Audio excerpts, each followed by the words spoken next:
Өткен сабақты бір шолып өтейік. Бірінші, сенің де жағдайың жақсы ма деген қалай болады? Сен де жақсысың ба деген қалай болады? Паузаға қойып видеоны, осы сұраққа жауап беріп көріңіз. Окей? Жауап берген болатын болсаңыз, мен дұрыс жауабын айтамын. 你也好吗? 你也好吗? Енді менше деген қалай болады? I and me немесе менше деген қалай болады? Видеоны паузаға қойып жауап беріп көріңіз. Менше. Жауап берген болатын болсаңыз, мен сізге дұрыс жауабын айтайын. 我呢? Жақсы? Дәл осылай. Сіз өткен сабақтардың ішінде өтпеген фразаларды қайталап көріңіздер. Яғни, белгілі бір сөздердің тізімі бар сізде, және де сол белгілі бір сөйлемдердің фразалардың тізімі бар, соларды ғана жаттап қойып, басқаша форматта сөздерді еске түсіріп көріңіздер. Бұл өте тиімді формат. Түсінікті ғой, иә? Сондықтан қазір біз өткен сабақты кішігірім қайталадық, яғни сәлем, қалың қалай, жақсысың ба, мен өте жақсымын, сен өте жақсысың ба дегеннің барлығын сіз білетін болсаңыз, келесі сабаққа өте берсек болады. Ескеріп кететін дүниелер, мына 3 ерекше әріп. Деп оқылатын кезі болады, қасында дауыссыз дыбыстар тұрған кезде. Болып оқылатын кезі болады, қасында дауысты дыбыс тұрған кезде. Түсінікті ғой, иә? Енің екі түрлі оқылу жолы бар.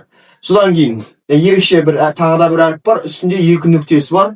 У әріпі немесе ю әріпі ағылшын тіліндегі үстіне екі нүкте қойылған кезде, ол қазақ тіліндегі үй, дом, яғни біздің тұратын мекен жайымыз. Соны мысалға осы әріпті үй деп оқимыз. Жақсы, ол мағынасы үй деген мағынаны бермейді, жай ғана оқылуы солай. Одан кейін N мен G-дің қосындысы ың деген әріпті береді. Оған қоса, мына жердегі сіз әріптері дұрыс оқи алатын болсаңыз, мен сізге қазір кішігірім тест жасап көрейін. Қараңыз, мынау қалай оқылады? Бірінші тон. Бау. Одан кейін, мысалы, мынау қалай оқылады? Я, мынау қалай оқылады? Ни. Окей? Содан кейін, тағы да мысалға алып қарайтын болсақ, мынау қалай оқылады? Үшінші тон. Ли. Түсінікті? Ең соңғысы ли. Төртінші тон. Түсінікті ма? Дәл осылай сіз тондардың барлығын шатастырмай дұрыс сөйлей алатын, дұрыс дыбыстай алатын болсаңыз, біз келесі сабаққа өтуімізге болады. Егер сіз әлі күнге дейін шатасатын болсаңыз, сіз өткен екі сабақты қайтадан қарап, осыларды қайталап алғаныңыз жөн. Асықпаңыз. Тіл оқыған кезде ең дұрысы асықпаған дұрыс. Жақсы? Ары қарай кеттік. Енді тағы да бір ережелердің біреуі бұл.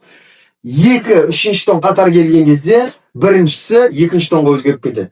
Мысалға, ни хау деп адам айтып отыруы қатты шаршатады адамды. Сол ішінде ол ни хау бұл өзгеріп кетеді. Ни хау. Түсінікті ма? Ни хау. Мысалы, хэн хау деп отырмаймыз.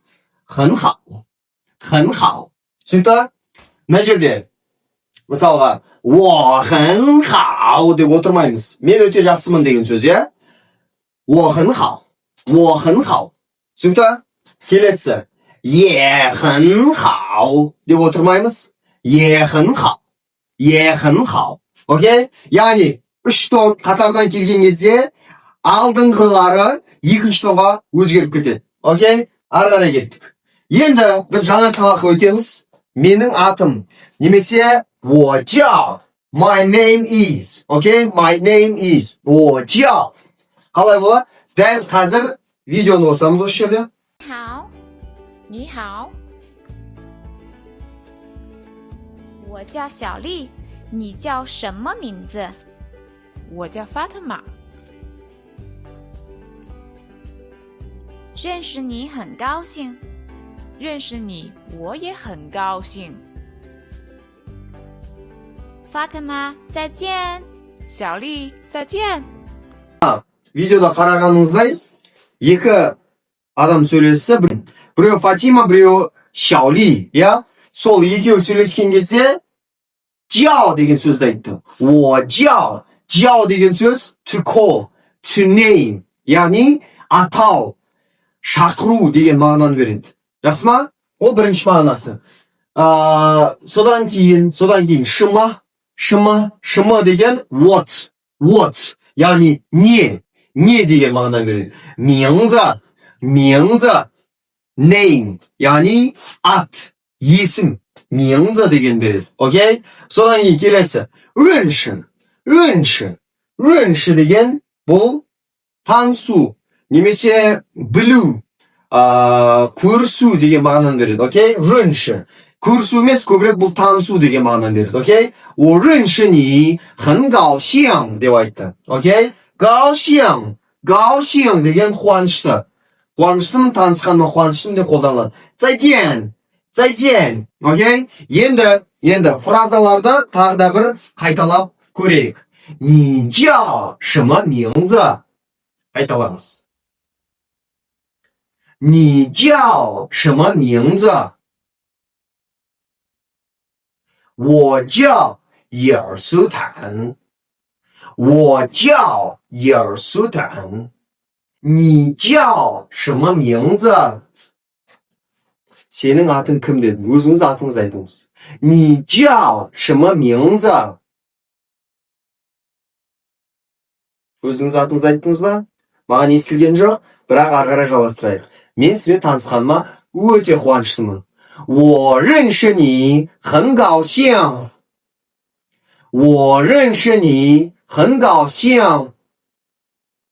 Ал сіз мен де танысқаныма өте қуаныштымын деп айтасыз.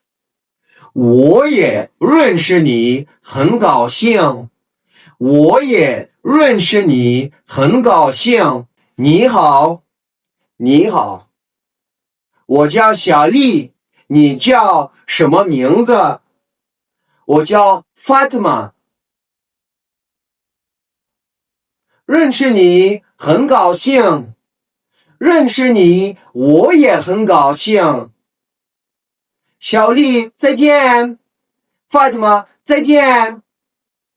Осымен 3-ші сабақ тәмам. Баршаларыңызды келесі сабақта күтеміз. Бізге жазылып, лайк басып, төменге пікір қалдырып кетіңіз. Сабақ туралы пікіріңіз білдіріңіз, содан кейін барып өзіңіздің үйренген сөздеріңізді төменге комментарийге жазып кетіңіз.